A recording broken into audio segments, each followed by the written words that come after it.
Hello everyone, welcome to my mini blog. সেদিন দুজনে হঠাৎই বেরিয়ে পড়লাম একটু সময় কাটানোর জন্য। এখন সবাই এত ব্যস্ত হয়ে পড়েছে যে সময় কাটানো আর হয়ে ওঠে না নিজেদের মধ্যে। আর তাই বেরিয়ে পড়লাম আর দিল্লি রোড ধরে সোজা এগিয়ে গেলাম।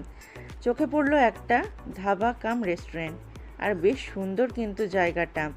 এই ধাবাটা হচ্ছে চুঁচুড়াতে আছে আর খুবই সুন্দর জায়গাটা। এই ধাবাটার নাম হচ্ছে কিচেন সূত্র। হিউজ এরিয়া নিয়ে এই ধাবাটা উঠেছে গড়ে, আর এটা পুরো ইকো ফ্রেন্ডলি, চারিদিকে পুরো গাছগাছালিতে ভরা, এত সুন্দর যে তোমরা ফ্যামিলি নিয়েও ডিনার করতে আসতে পারবে, লাঞ্চ করতে আসতে পারবে, এমনকি কাপলও আসতে পারবে লাঞ্চ ডিনার করতে, এমনকি নিজেরা একাও আসতে পারো। চা থেকে শুরু করে অনেক রকমেরই খাবার এখানে পেয়ে যাবে তোমরা। চাইনিজ পেয়ে যাবে নর্থ ইন্ডিয়ান, ভেজ থালি পেয়ে যাবে নন ভেজ থালিও। আর আমরা অর্ডার করে নিয়েছিলাম দুটো চা, আমার দুধ চা আর ঈশানের জন্য লিকার চা। সঙ্গে ছিল কিছু কুকিজ, আর কুকিজগুলো ছিল খুবই সুন্দর খেতে, কিন্তু ছিল খুবই মিষ্টি, যেটা চায়ের সাথে একটু বেমানান। যেহেতু আমরা লাঞ্চ করেই বেরিয়েছিলাম, তাই বেশি আর কিছু খাবার অর্ডার করিনি। চা একটু খেতে চাইছিলাম আর চা করছিল মনটা, তাই আর কি শুধু চাই অর্ডার করেছিলাম।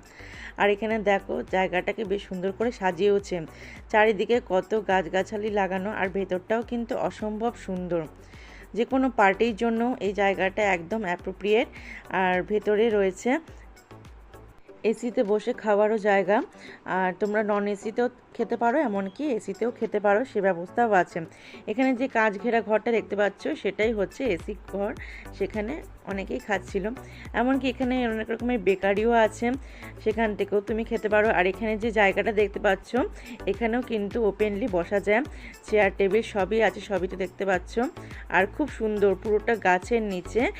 সন্ধ্যেবেলায় তো এর ভিউটা অসাধারণ, যদিও বা সন্ধ্যেবেলায় আমি যাইনি কখনো, এই ফার্স্ট টাইমে গেছি, তা আবার দিনের বেলায় অসম্ভব সুন্দর। পারলে তোমরা একবার ভিজিট করো। যেহেতু অনেকটা এরিয়া জুড়ে এটা, তাই এখানে অনেক শাকসবজি চাষ করা হয়, আর সেই সবজিগুলো দিয়ে রান্না করা হয়, আর সেগুলোই হচ্ছে পরিবেশন করা হয়। এখানে হচ্ছে একটা লাউঞ্জের মতো আছে, সেখানে হচ্ছে তোমরা বিভিন্ন রকমের পার্টি অ্যারেঞ্জ করতে পারো, বার্থডে পার্টি, অ্যানিভার্সারি পার্টি। আর এখানে একজন করেও ছিলেন, আর সেটাই আর কি থিমটা রয়ে গেছে, সেটা দেখো বেশ সুন্দর। ফ্যামিলি ফ্রেন্ডসদের নিয়ে গেট টুগেদার করার একটা বেশ ভালো জায়গা। কিচেন সূত্র বার কাম রেস্টুরেন্টটা রোজই খোলা থাকে, রবি থেকে শনি সকাল 7:30 থেকে রাত্রি 11:45 অবধি। আর আমাদের তো বেশ ভালোই লেগেছে। এখানে দেখো এটা হচ্ছে কিচেন এরিয়া, এখানে সব রান্নাবান্না করা হয়, আর ছোট্ট একটা ঝিলের মতো আছে, আর বেশ সুন্দর আর কি জায়গাটা, পুরো শান্ত নিরিবিলি। চলো ভিডিওটাকে এখানে